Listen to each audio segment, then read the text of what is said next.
E a gente vai ler hoje Eclesiastes 7, de 23 a 29. Calma, mulheres, eu já vou dizer desde o início, tudo será explicado. Calma, mulheres, vocês já vão entender. Tudo isso examinei segundo a sabedoria. Pode botar o texto aí, por favor. Isso, tudo isso examinei segundo a sabedoria e disse: serei sábio, mas a sabedoria ficou longe de mim. Tudo que já se foi é incompreensível e muito profundo, quem o poderá entender? Eu dediquei o coração a aprender, examinar e buscar a sabedoria e a razão de tudo para compreender a insensatez da impiedade e a loucura da tolice. Descobri uma coisa mais amarga que a morte: a mulher que serve de laço, cujo coração é armadilha, cujas mãos são correntes. Quem agradar a Deus escapará dela, mas o pecador será preso por ela. Vede, diz o sábio, foi isso que descobri ao comparar uma coisa com a outra, e assim achar a causa. Respira. Causa que ainda busco, mas não achei entre 1000 homens, achei apenas um justo, mas entre as mulheres todas, não achei nenhuma. Tem nenhuma aqui. O que descobri foi apenas isso: Deus fez os homens justos, mas eles buscaram muitas complicações. Vamos com calma, a gente vai chegar lá. Mas, assim, se está ruim para o seu lado, mulher, está ruim para o nosso também, homem, porque entre 1000 só tem um, também está difícil. Calma, a gente vai entender o texto. Mas o texto não é, o centro dele, inclusive, não é a questão de homem e de mulher, de que isso fique muito, muito, muito claro. Mas ele começa falando aqui dessa sabedoria: serei sábio, mas a sabedoria ficou longe de mim. Que nessa busca de Salomão aqui, por entender as coisas, nessa averiguação que a gente tem falado há tanto tempo, nessa definição sobre o que é a vida, sobre o que é a existência, nessa investigação profunda, o que ele descobriu é que existe um limite nesse conhecimento, que há limites para a sabedoria. Inclusive quando nós entendemos a vida, e é o livro de Eclesiastes, é essa compreensão da vida, a partir do olhar de Deus, ou a partir do olhar sem Deus e a partir do olhar de Deus, a gente compreende que mesmo aqueles que entendem que Deus de fato é o autor da história, porque essa é a realidade da vida, a gente vai entender uma frase que é muito interessante quando a gente vai falar sobre Deus e os seus caminhos, que Calvino uma vez cunhou e escreveu no do seu grande livro, na sua coleção de grandes livros, chamada As Institutas, quando ele fala o seguinte: que Deus é cognoscível, mas ele é incompreensível. O que ele quis dizer com isso, gente? Que existe uma parte que Deus ele pode ser de fato acessado, de que ele pode ser compreendido pela nossa razão humana a partir do momento em que ele se revelou a nós, na sua revelação especial, na sua salvação e tudo isso, mas de que ele pode ser acesso, não é uma experiência puramente mística, e esse é o ponto aqui desse acesso a Deus. Não, ele é incompreensível, ele é uma áurea aí que não dá para entender nada. Não. Você entende que ele é, você entende que ele é bom, você entende que ele é santo, você entende que ele é misericordioso, você entende que ele é justo, você entende que ele faz milagres, de que ele resolve não fazer milagres, de que ele é soberano, você entende que ele enviou o seu Filho Jesus para morrer por nós, e tudo isso a gente consegue entender, e por isso que ele fala que ele é Deus, é cognoscível, mas ele é incompreensível no sentido que ele é incompreensível na sua totalidade. De que ainda que eu estude todas as coisas, eu seja de fato um grande estudioso da Bíblia, o maior estudioso da Bíblia, os meus joelhos estejam completamente dobrados o dia inteiro diante do Senhor, ainda assim eu não conseguirei compreender Deus e a totalidade daquilo que Ele faz, porque simplesmente, olha só, eu sei que a explicação parece óbvia, mas porque Ele é Deus, que tem algo que é da pessoa dele, do plano dele, dos caminhos dele, que nenhuma mente humana, ela consegue alcançar, e diante disso, diante desse limite, inclusive da nossa sabedoria, da incompreensibilidade, da profundidade da vida, porque nós entendemos tudo isso a partir do olhar de Deus, essas obras dele requerem de nós duas coisas que estão ligadas, que é a humildade e admiração. A humildade é esse primeiro ponto, que é uma ferida no nosso próprio narcisismo, que acha que consegue compreender todas as coisas, mas a humildade faz isso com a gente. Reconhecer a nossa limitação, em saber, em conhecer tudo o que Deus faz, do jeito que Ele faz, do curso da história. Ninguém vai conseguir compreender as coisas desse jeito. Eu vou ter que ter humildade, que vai ter um momento onde a gente vai falar, e isso não é um limite da minha fé, mas é um limite da minha compreensão, de falar assim, eu não sei porque Deus fez isso. Porque às vezes a gente acha que o problema da fé cristã é que ela não apresenta resposta para todas as coisas, ela apresenta resposta para aquilo que Deus nos revelou, mas eu não consigo destrinchar o caminho de Deus, o jeito de Deus de realizar todas as coisas, cada detalhe por detalhe, porque Ele é Deus, e tem uma hora que a gente diz que Ele resolveu fazer as coisas do jeito que Ele fez. Eu acesso a esse fato, porque Ele é soberano, mas a compreensão de todo o curso da história está nas mãos daquele que é maior do que todas as coisas.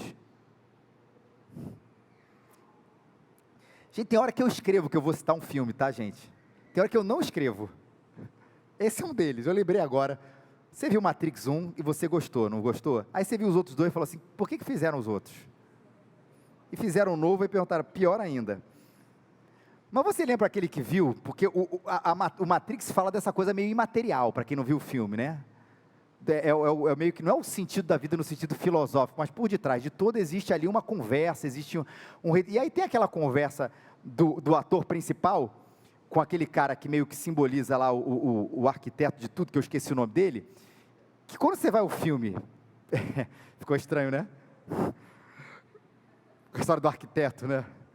A analogia tem nada a ver comigo isso, só para deixar bem claro para quem entendeu a história. Mas a conversa com aquele cara, eu tenho que ver o filme umas 5 vezes para tentar entender. Não é verdade para quem viu o filme? Que a vida, a existência, isso era aquilo, isso aqui, você não entende aquele negócio. Aí eu fico pensando aqui, se num filme que tenta explicar, ainda que de maneira de ficção, a vida, a gente não compreende, você imagina a gente ouvir isso da parte de quem de fato criou todas as coisas.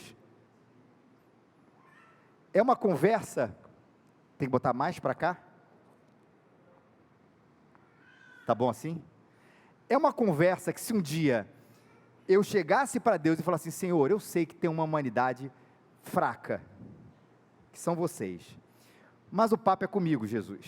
Felipe, Teles, senta e me explica tudo. Nunca esse download de informação vai comportar o que a minha cabeça e que o meu coração vai conseguir compreender a respeito de Deus. E por isso que Ele envia a sua palavra, Ele envia Jesus, que nos revela a sua palavra, para que aquilo que a gente é capaz de compreender, a gente compreenda.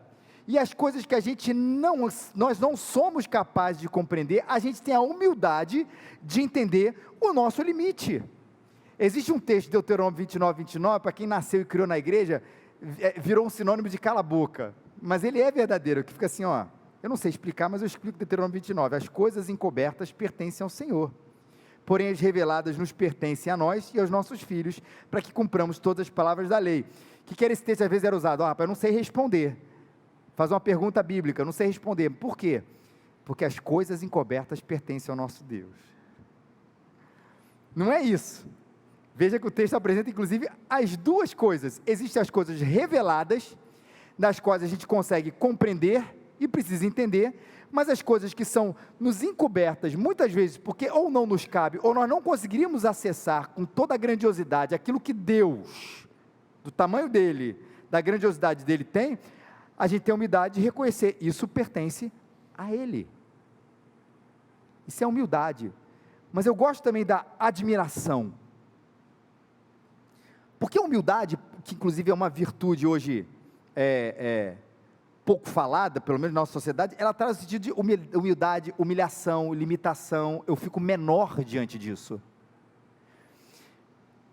Essa humildade de não conseguir entender tudo o que Deus faz, ela é a humildade que gera, ao invés de me diminuir, ela me coloca no meu lugar como criatura e Ele como Criador, mas ela precisa gerar em mim uma admiração de que um Deus tão grandioso, tão incompreensível na sua totalidade, no sentido que nós já explicamos, cognoscível, mas incompreensível na sua totalidade, esse Deus maravilhoso se revelou a mim, veio na minha direção, morreu por mim em Cristo Jesus, me salvou e tem um relacionamento comigo. O que isso deve me gerar?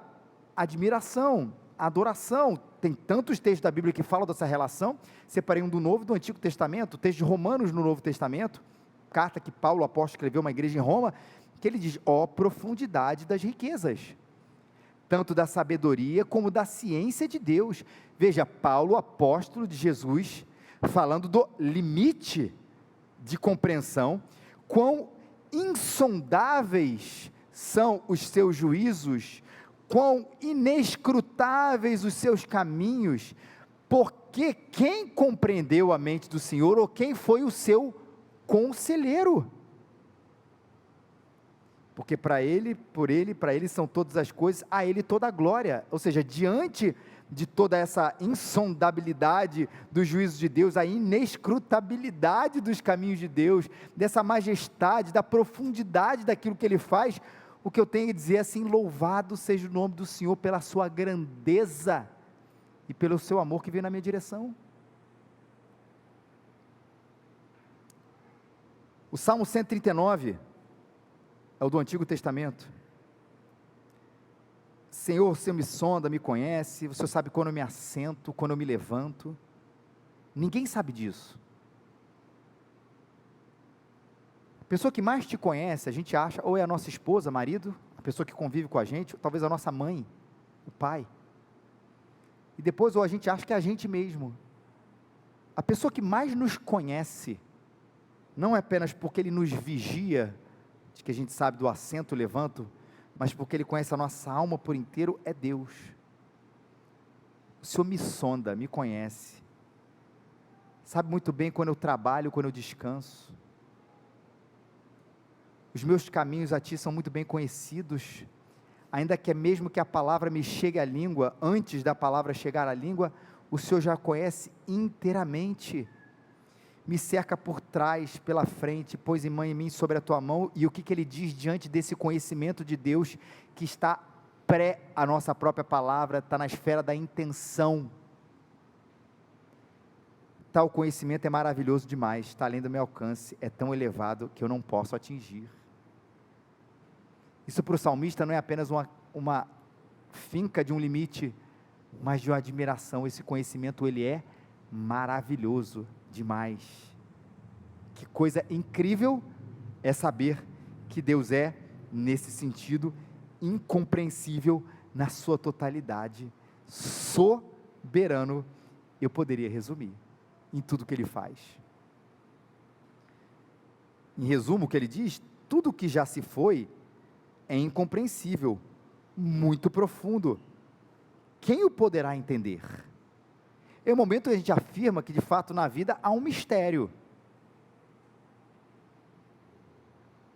que a gente vai, claro, buscar conhecimento sobre as coisas, mas que a gente vai esbarrar em algum momento uma coisa chamada limite. E diante desse limite, o que cabe a mim não é uma revolta, porque eu não consigo compreender todas as coisas, porque eu fui rebaixado como ser humano. Não, mas que eu, como fui criado como filho de Deus, diante de um Deus que é muito maior do que eu, é de outra esfera, de outra grandeza, o que cabe a mim, repito, é admiração e humildade pela profundidade da vida, que tem um autor, com letra maiúscula, cujo desenrolar de tudo, nos detalhes, não nos está revelado nas suas minúcias. Claro que a gente sabe que Deus é o Criador de todas as coisas, que o homem caiu, que Deus nos redimiu em Cristo Jesus, e que no final de tudo Ele transformará todas as coisas. Essa chave de compreensão da existência humana, nós já temos, não porque nós tivemos um acesso especial, mas porque o Senhor se revelou a nós. Mas o compreender, o desenrolar, a história é muito mais complexo, e as teorias humanas não vão conseguir dar conta de tudo. E quando ele vai falar sobre esse limite da sabedoria, e essa incompreensão sobre todas as coisas, que precisa gerar em nós, repito, humildade e admiração, ele vai entrar nessa outra esfera do seu conhecimento, quando ele vai começar, e aí eu vou gastar o maior tempo nessa história, e de fato vou explicar a questão da mulher aqui, e do homem também, né? Onde ele fala, eu dediquei meu coração a aprender, versículo 25, examinar e buscar a sabedoria e a razão de tudo, para compreender a insensatez da impiedade e a loucura da tolice. E aí eu quero falar hoje sobre essa insensatez e falar sobre a impiedade. Porque toda essa questão da maldade humana, que eu falei que talvez seja o grande tema aqui da nossa manhã, o segundo grande tema aqui desse sermão, é porque a gente precisa aprender sobre esse assunto que tem tudo a ver com a nossa vida. Não acho que a gente tem que passar o dia inteiro pensando na maldade, mas não considerá-la é de uma grande falta de sabedoria da humanidade. E eu não sei se você tem reparado, mas recentemente, mais uma vez, os filmes, eles têm mudado um pouco o seu final, para falar muito mais, ao invés de o bandido foi pego, repara, o mal foi redimido. O que é um dado interessante. Mas até sobre isso, a redenção, na perspectiva humana, a gente precisa ter muito cuidado. E eu vou começar com uma frase que eu li essa semana, na rede social, não lembro exatamente aonde, e eu vou dizer mais ou menos o que a frase fala, porque eu não encontrei depois, ela certinha, mas era um pai dizendo assim, eu vou me esforçar, é algo parecido com isso, eu vou me esforçar menos para que meu filho seja resiliente, mas eu vou me esforçar mais para construir um mundo onde ele não precise ser tão resiliente assim. Eu vou falar de novo, você vai refletir, reflete aí na sua cabeça, em que ponto você concorda ou discorda disso, que eu vou me esforçar menos para que meu filho seja resiliente, o que eu vou fazer é me esforçar mais para construir um mundo onde ele não precise ser tão resiliente. Não precisa responder alto não, mas você concorda com essa frase? Ao invés de preparar o meu filho, eu vou usar a linguagem mais bíblica, ao invés de preparar meu filho para a maldade, que existe, ou prepará-lo, não para que ele seja mal, mas preparar para lidar com a maldade do mundo, eu vou me esforçar para que ele viva num mundo menos mal. E aí, a frase está certa ou está errada, gente? Não precisa responder. Porque sempre tem um desafio, assim, eu queria falar assim, calma, a gente faz isso num pequeno grupo. Ou depois no particular a gente pode ter, mas imagina todos nós aqui querendo dar uma opinião sobre esse assunto, a gente não sai daqui hoje. Tem um lado positivo nessa frase? Claro que tem.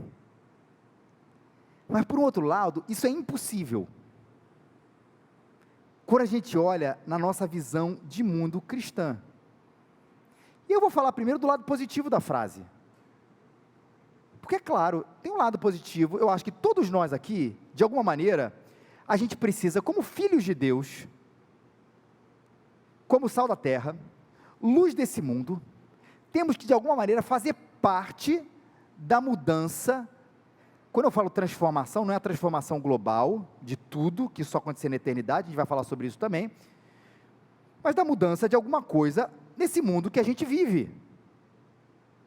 Só para a gente refletir isso também, o que é que esse mundo perde sem você?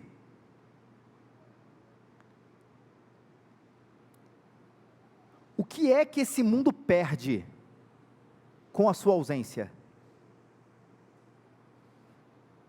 Parece frase de autoajuda, não parece? Meu próximo livro, meu primeiro livro, o que esse mundo perde sem você? Mas não é uma frase de autoajuda. Porque primeiro, você não precisa, porque a gente quando tem essa frase, e esse é o problema dessa dimensão da bondade, é porque a gente sempre pensa nesse o que o mundo perde sem você, sempre no lado mais cósmico possível. A gente ouve um negócio desse, você precisa ser um revolucionário do bem. E a gente sempre imagina isso com alguma coisa que vai ser grandiosa, que vai afetar todas as estruturas mundiais, de que o mundo inteiro precisa sentir a sua falta, e ainda que seja do lado positivo, com a sua ausência, porque você é um grande causador de bem na humanidade. E o problema está, eu acho que nessa frase, ou no que a gente pensa sobre essa frase, na dimensão do que quer ser, por exemplo, um revolucionário do bem. Alguém que faz o bem, alguém de quem o mundo sentirá falta. A gente sempre pensa nesse lado muito macro. Mas quando eu olho de fato para a vida, eu repito e eu penso que minha esposa, que meus filhos, eles vão perder sim com a minha ausência. O mundo deles vai ficar pior sem mim. E eu vou além. Porque se eles não perderem a minha casa, não perder alguma coisa com a minha ausência, tem uma coisa muito errada comigo.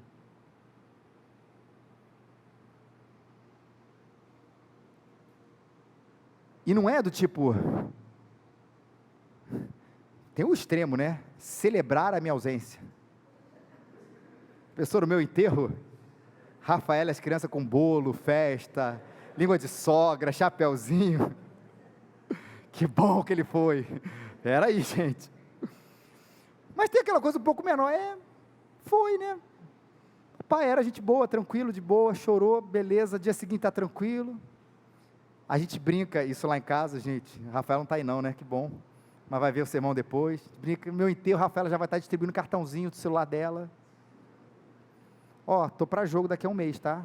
É o prazo máximo que o Felipe já combinou comigo. Te briga com isso. Mas é claro que precisa sentir uma ausência. E também você achar que o Felipe está sendo arrogante com isso, não é, porque a recíproca é verdadeira, e precisa ser verdadeira na sua casa também. Porque se eu morrer, ela perde. Se ela morrer, eu perco mais. Se eu morrer, meus filhos perdem. Se eles morrerem, eu acho que eu perco muito mais. Porque na minha casa, e isso não é arrogância, gente, na minha casa, na nossa casa, na sua casa, existe um lugar de amor que só você pode ocupar. E isso é um privilégio, uma responsabilidade enorme, saber que eu sou imprescindível na minha casa, saber que você é imprescindível na sua casa, e Deus ordenou essas coisas, que foi assim, que fosse assim, que a família fosse nesse sentido, cada um ocupando ali o seu lugar de imprescindibilidade, pelo amor que a gente ocupa nessa relação maravilhosa. Veja, eu sou imprescindível, mas ninguém é insubstituível, eu sei, mas Deus colocou a gente ali dentro da nossa casa com um propósito. E aí está o nosso problema, que a gente encara isso, não é verdade, como uma tarefa assim, menor, eu já falei isso aqui um pouquinho. Você é um revolucionário do bem, eu preciso fazer um negócio extraordinário, e ele esquece que ele tem uma casa, que ele tem uma família. A gente sempre acha que fazer o bem, no sentido do impacto, tem a ver com ser um novo Martin Luther King, de ser um novo Martinho Lutero, que eu fiquei pensando, bota o nome do seu filho de Martim, alguma coisa, que já tem meio caminho andado. É Martin Luther King, é Martinho Lutero, tem meio caminho andado. Que ele tem que ser um Billy Graham, que ele tem que ser um Tim Keller. Esses caras são pessoas que a humanidade vai sentir falta, ou os que já foram, ou os que um dia irão estar com o Senhor. E o problema disso é que eu minimizo a bondade que eu posso fazer dentro da minha própria casa, mas vai além. É porque eu elejo a minha casta de gente santa e verdadeiramente usada por Deus. Isso reforça em mim uma ideia quase sacerdotal de gente.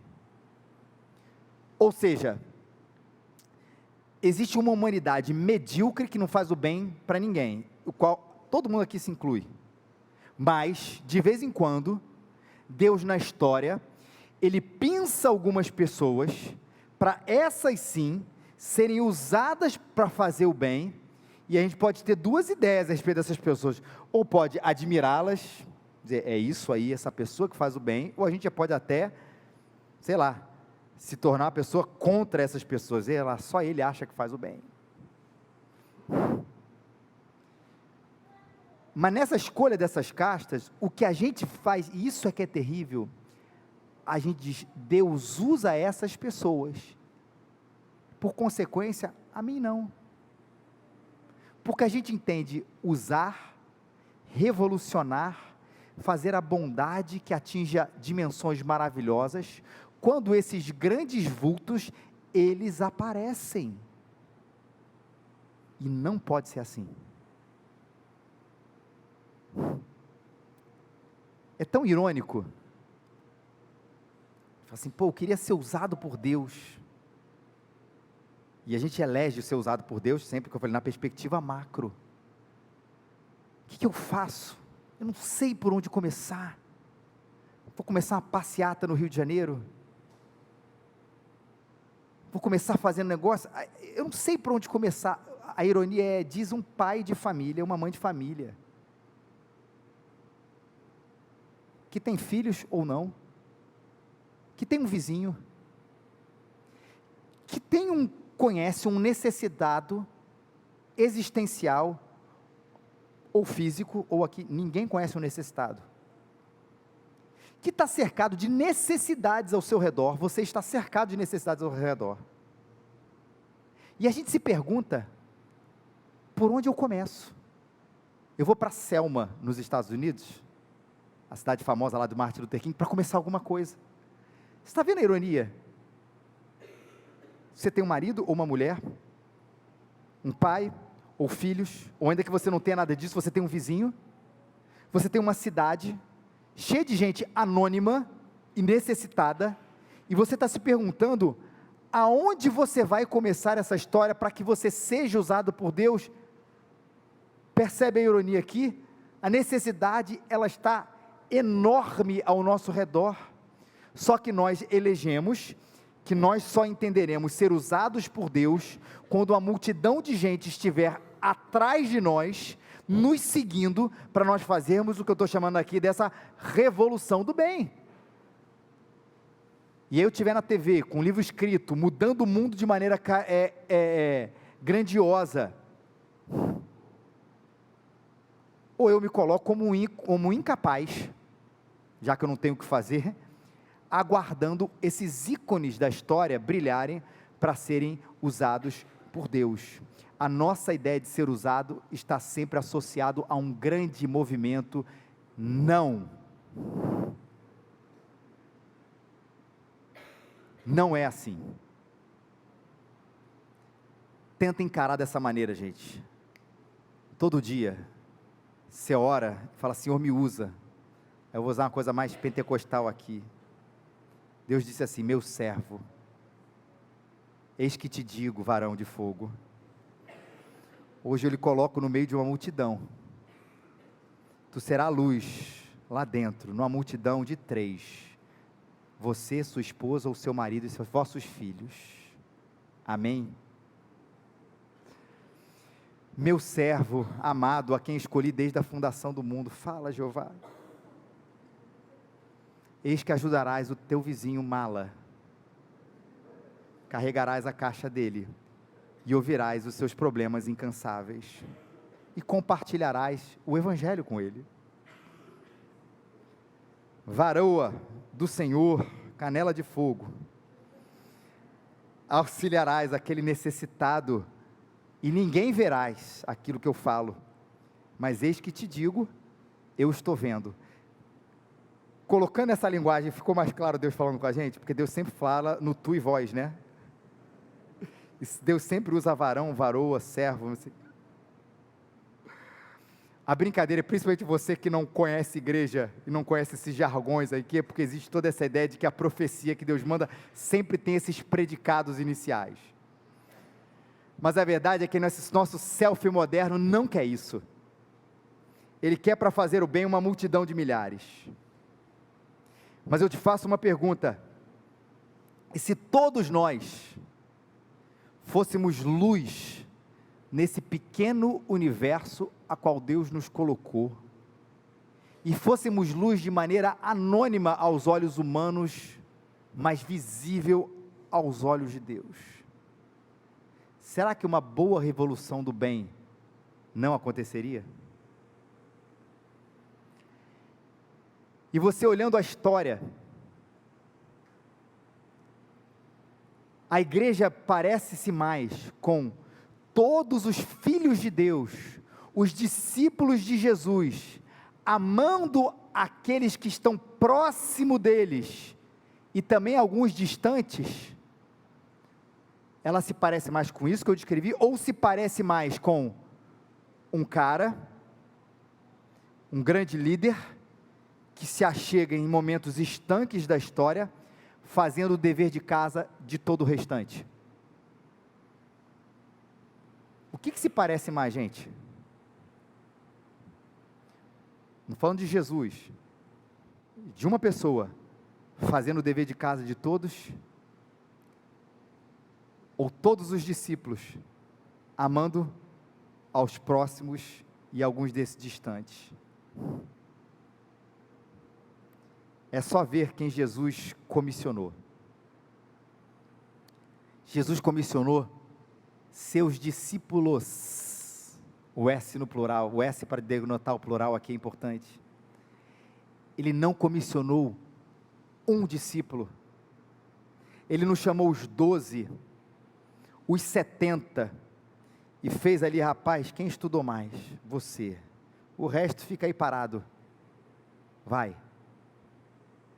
Ele chamou todo mundo, e todo mundo, que significa todo mundo aqui também presente, todos nós aqui, na sua e na minha incapacidade, no seu e no meu limite, porque todos nós temos, mas para fazer o que Ele manda, e por todo mundo, pregar o Evangelho a toda criatura, amar a Deus, amar o meu próximo, e como o grande fundador do movimento morável, Conde von Zinzendorf, falou: prega o Evangelho e seja esquecido. Isso me parece mais com o que Jesus falou para a gente fazer. E aí eu não preciso esperar um grande ícone, ou aliás, o grande ícone já veio, que é Jesus Cristo. O nosso líder da passeata já chegou, já veio. Ele já revolucionou o mundo, gente. Está lá. E Ele chamou todos nós aqui, todos nós, na simplicidade, no limite, na correria do nosso tempo, para pregar o Evangelho a toda criatura, amar ao Senhor, amar ao meu próximo, repetindo: quem é o meu próximo? Depois você leia Lucas capítulo 15, é a parábola do bom samaritano. O meu próximo, claro, pode ser um próximo bem distante, porque a gente não vai esperar tudo acontecer no nosso pequeno universo, para que a gente possa em outro lugar fazer missões ou coisa parecida. A gente pode ir também lá,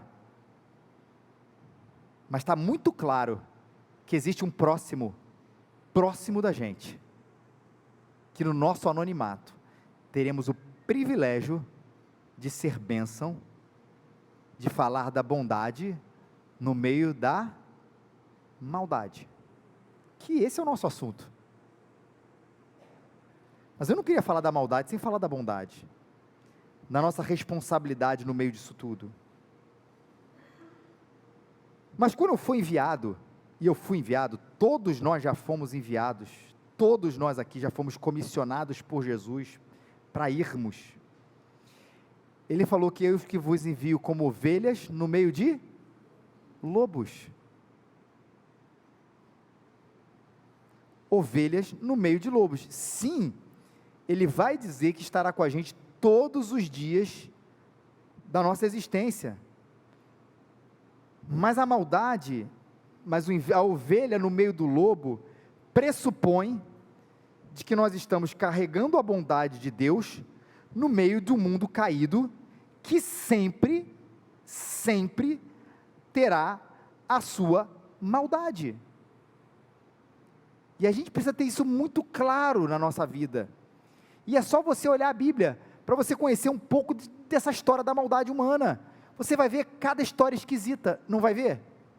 E a história esquisita não está apenas na relação do eles e nós, assim, existe um povo bom, que Deus escolheu, porque o povo é bom, e existem os outros maus, porque não é assim. Deus escolhe as pessoas não por causa da bondade delas, mas a despeito da maldade delas, e escolhe as pessoas dando perdão, transformação, mas ali estão pessoas mais, a quem Deus usa. A história de Davi, adúltero e assassino, porque mandou matar. Gosto sempre de Jacó, né, cujo nome é enganador. Chamar o pastor enganador aqui na frente, por favor. Deus mudou o nome dele, né, de Jacó para príncipe de Deus, de Jacó para Israel. Mas ele era aquilo. Transformado pelo Senhor, não tem a menor dúvida. Mas ali estava, e todos nós somos um pouquinho de Jacó. E a gente precisa olhar para a vida com essa convicção sobre a maldade, e eu vou explicar por quê. Mas eu queria investigar mais ainda, para que a gente não tenha um olhar inocente, de que um dia vai chegar um momento nessa vida, onde até mesmo a igreja, pela sua grande ação, ela vai extirpar a maldade, porque não vai. Mas eu acho que lá dentro, todos nós carregamos essa utopia, que fica mais presente, é bem verdade, de 4 em 4 anos. Por quê? Por causa da Copa do Mundo, gente. De 4 em 4 anos a gente acredita que a gente vai viver num mundo bem melhor.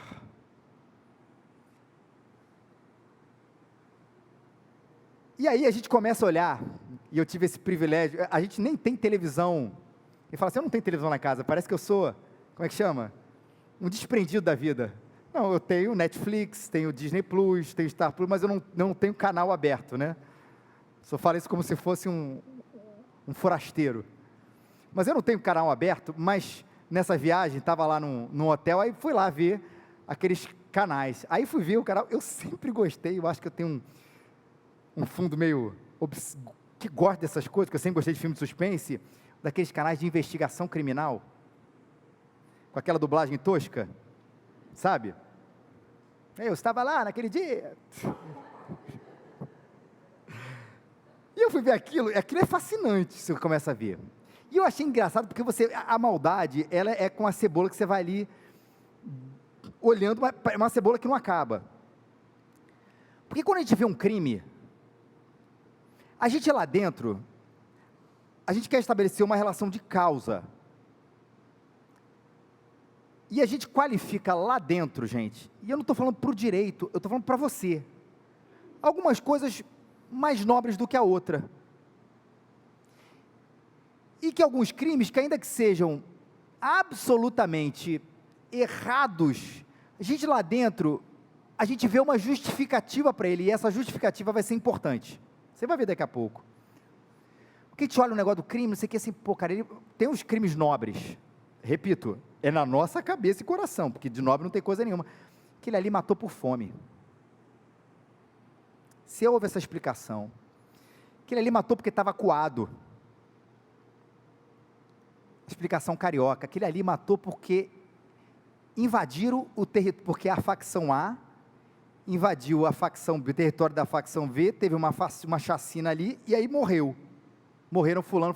Por que é importante você estabelecer aí dentro um nexo causal, um motivo, e até elencar alguns nobres aí disso, entre aspas aqui?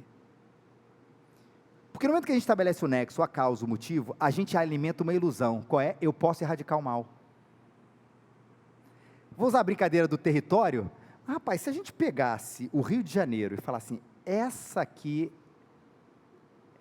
melhor não falar o nome, né gente, vai que eu sou ameaçado de morte, essa aqui é da facção A, esse território da facção B, esse território da facção C, e a polícia tomasse conta para que esses traficantes não invadissem o território ABC.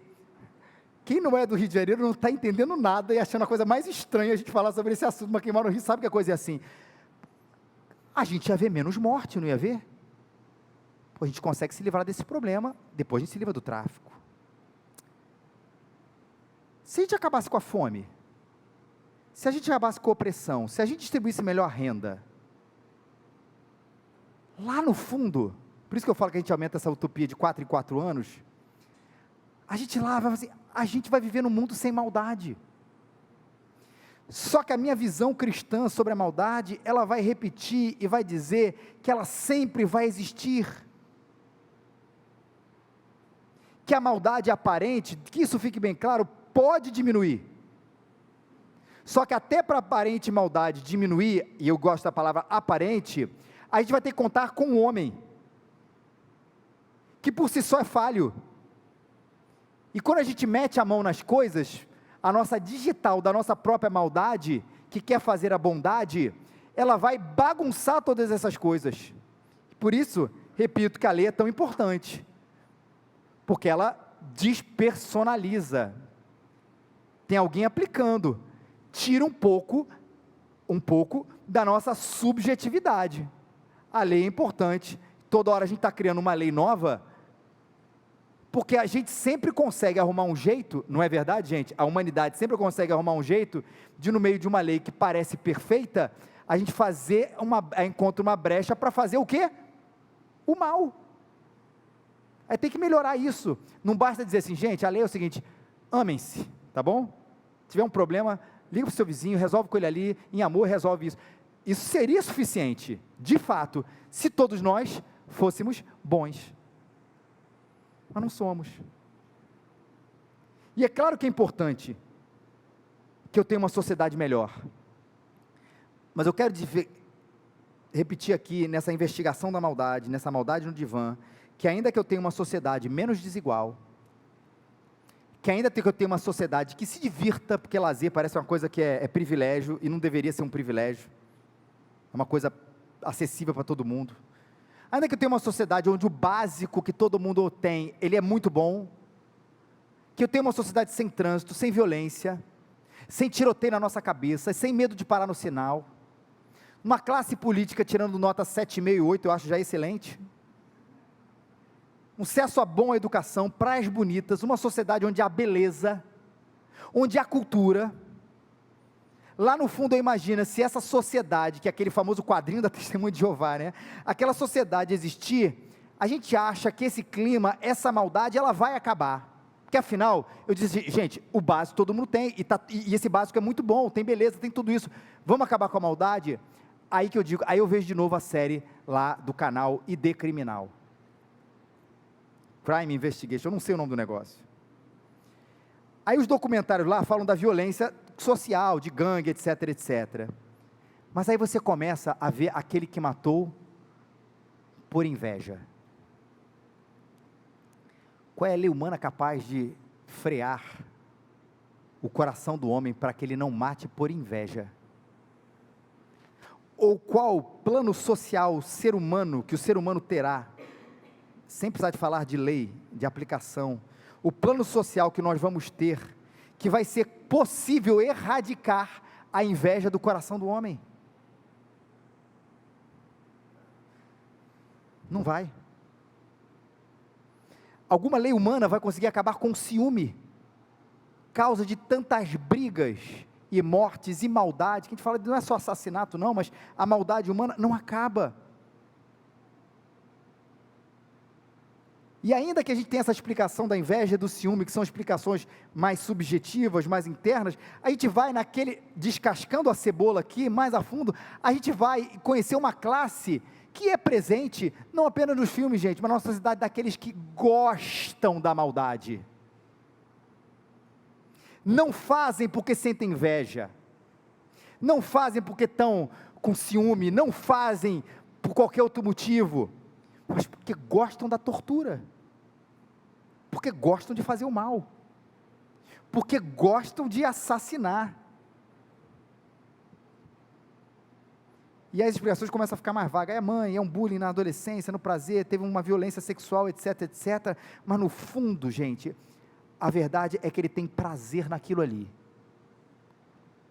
E mesmo voltando para o que a gente acha que é maldade comum, num universo tranquilo, onde as pessoas têm acesso a tudo, vê se isso não é verdade. Não que a gente conhece, você conhece, mas a gente sabe que existe gente que tem 20 milhões de dólares na conta, muito mais do que isso, e quer roubar 50 mil dólares, roubar para ter mais. Eu falei 50 mil dólares como se fosse uma mixaria, né? Mas é que pensa, a pessoa tem 20 milhões de dólares, o que ela não tem que ela precisa de 50 mil dólares? É o feijão? Ah, meu feijão agora é do extra, eu quero o feijão máximo. Não é. A proporção ela é importante.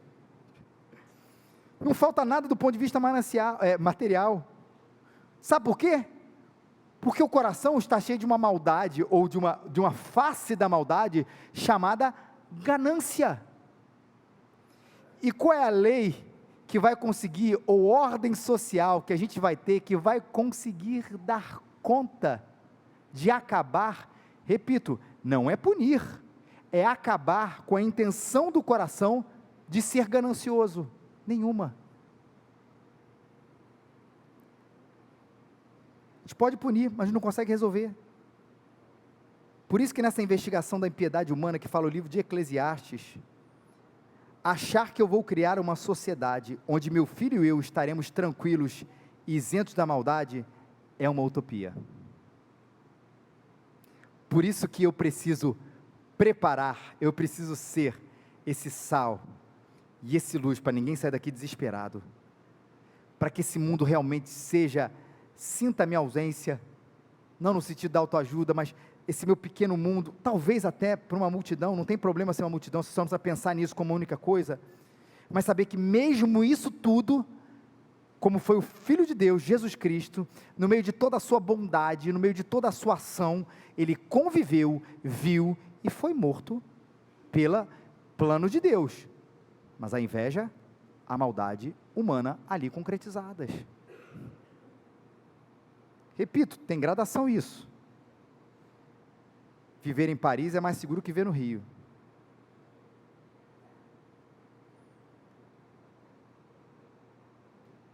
Que óbvio que talvez o garoto suíço não vai ter a preocupação que a gente às vezes coloca na vida dos nossos filhos aqui na cidade.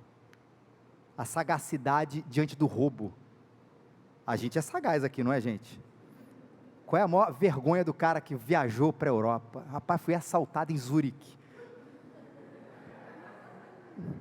Cara, dica que não fala isso, não mente, mas não fala isso, que isso é a maior vergonha que você vai passar. Pô, meu amigo, você foi ser assaltado na Suíça, pelo amor de Deus. Gente, aqui qualquer coisa, né? Ontem a gente foi engraçado, quando a gente teve um tempo de discipulado aqui, aí teve um rapaz que estava ali, e ele no meio de uma palestra, ele foi falar uma coisa alto.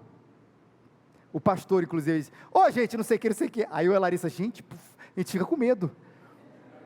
Todo mundo já entendeu aqui onde eu vou chegar, né? Tudo que é do Rio, porque assim, o cara começa a gritar no meio do negócio, é assalto, alguma coisa aconteceu, não é? A gente vive nesse mundo. Mas de voltar para a Suíça, na Suíça não tem maldade? Talvez tenha uma maldade diferente da nossa, mais avareza, xenofobia, talvez mais racismo do que a gente, talvez, eu não sei, essas gradações são impossíveis, imateriais.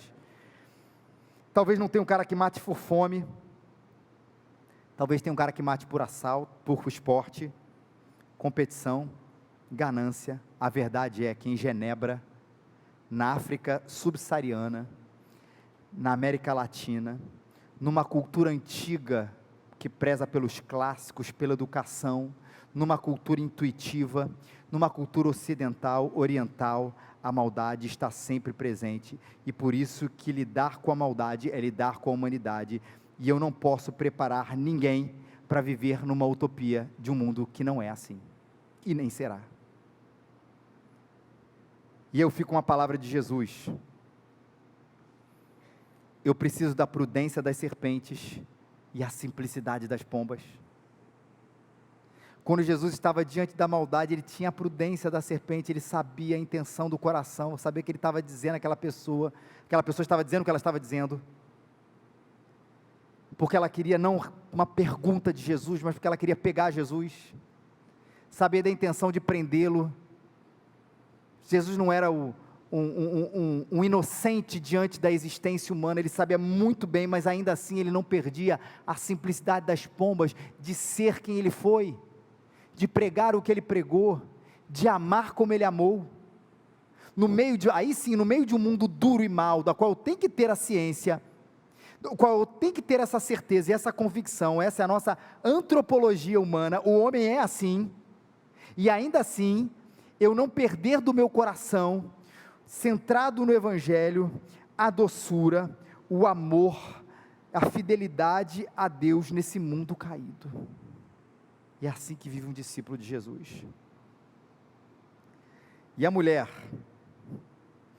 a questão da mulher aqui fica estranho, porque ela tem claramente um sentido figurado. E eu vou explicar aqui com a ajuda de um comentarista desse livro que eu gosto muito, pode comprar o livro dele que é muito bom, Walter Kaiser. Ele fala assim, cara, como é que Salomão exalta tantas mulheres e parece que ele vai aqui dizer que elas não prestam à primeira vista? Salomão diz em Provérbios, a mulher é exemplar, é a coroa do seu marido, a mulher sábia edifica o seu lar. Esse é o melhor versículo de mulher, eu acho, de esposa.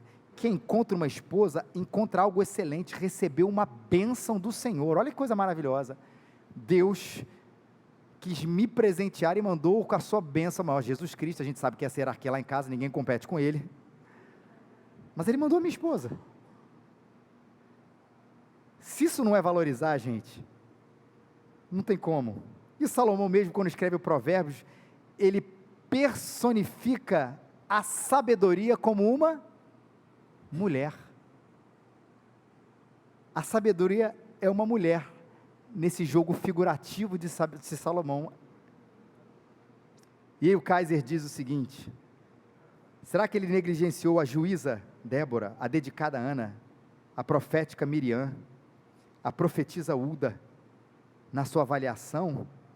Salomão escreveu muito tempo isso atrás, o Walter Kaiser, não se encaixa na definição usual de misógino, avesso à mulher, não era o problema dele.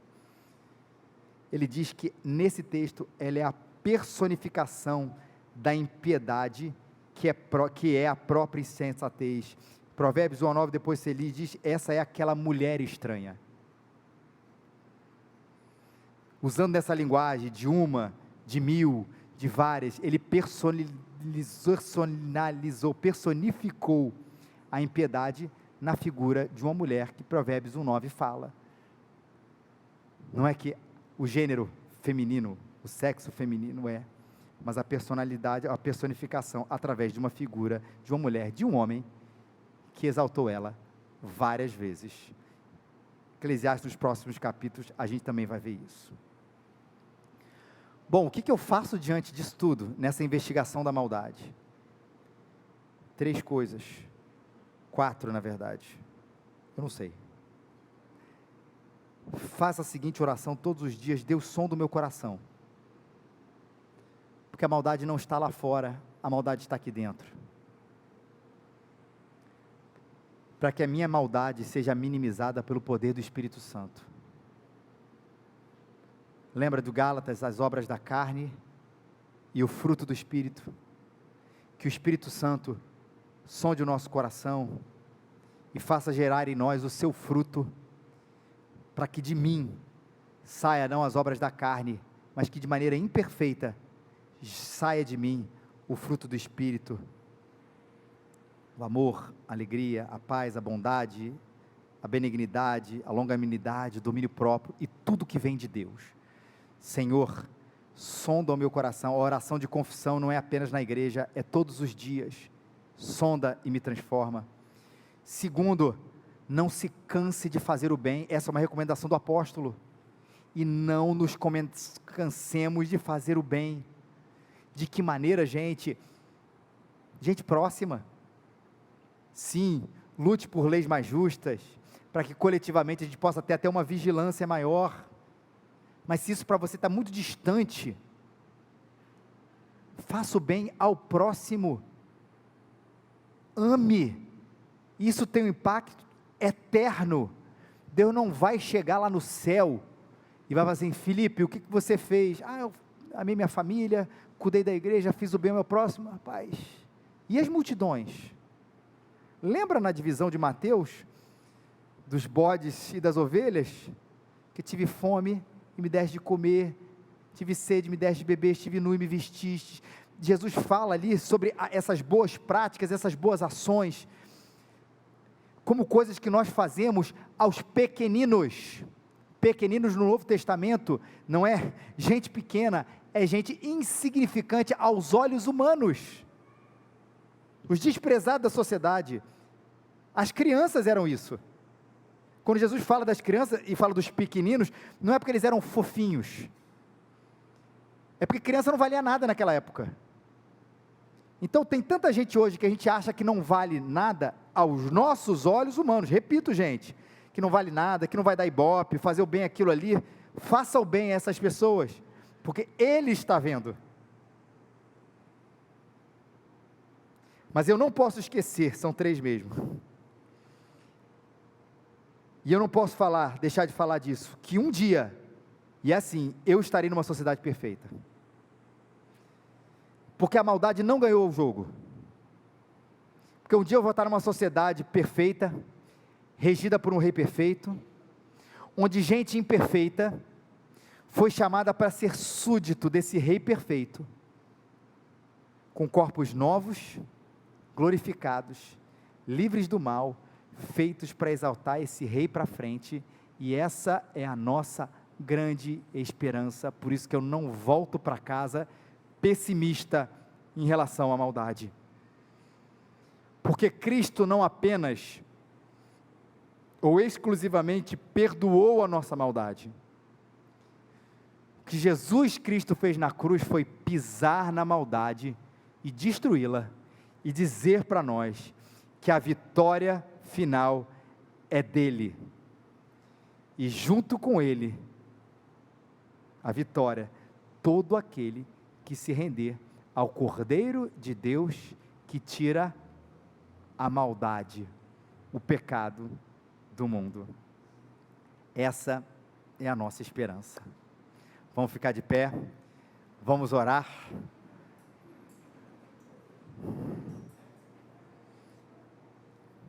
Senhor nosso Deus e Pai, obrigado, Deus, pela Tua palavra, que nos instrui, pela Tua palavra que nos alimenta, pela Tua palavra que nos alerta, que nos encoraja, que nos muda, Senhor. Eu quero te pedir, Deus, que para a glória do Teu nome, Senhor, o Senhor nos faça olhar para o mundo como ele é, nessa investigação, Pai, para que a gente não seja, Senhor, gente inocente, utópica, iludida, diante de uma verdade que, nesse mundo como ele está, nunca será erradicada, mas que isso não tire de nós, Pai.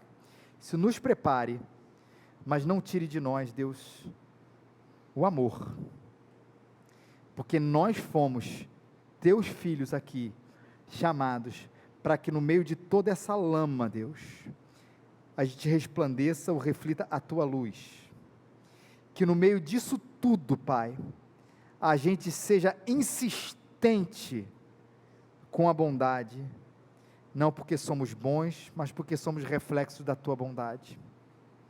Nos ajude, Senhor, a todos os dias, Senhor, o Senhor sonde o nosso coração, e a gente olhe, Deus, aquilo que precisa ser mudado, Pai, aquilo que precisa ser transformado, Pai.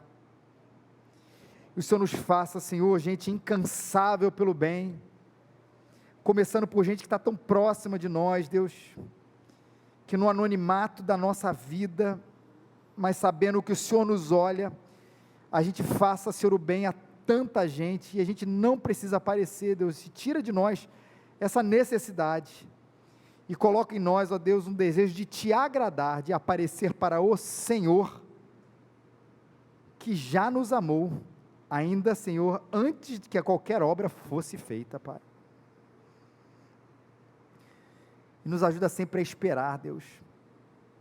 Que no meio disso tudo a gente não perca a esperança, porque afinal, Pai, todos nós aqui, Senhor, que cremos no Senhor, temos a certeza de que estaremos reinando com o Senhor ao teu lado, nessa sociedade perfeita, justa, onde não há mais dor, não há mais choro, não há mais maldade, não há mais impiedade, não há mais injustiça, só há o Senhor, a eternidade, a tua graça, a tua luz iluminando essa cidade santa, Pai. Que a gente tenha essa esperança e que a gente fale para todo mundo sobre essa esperança que transforma a gente. Deus, se alguém não conhece esse Jesus maravilhoso, Pai, hoje possa ser um dia de encontro, possa ser um dia diferente, renovado, de salvação, Pai, para a glória e para o louvor do Teu nome. É a nossa oração em nome dEle, que morreu por nós. Amém e amém.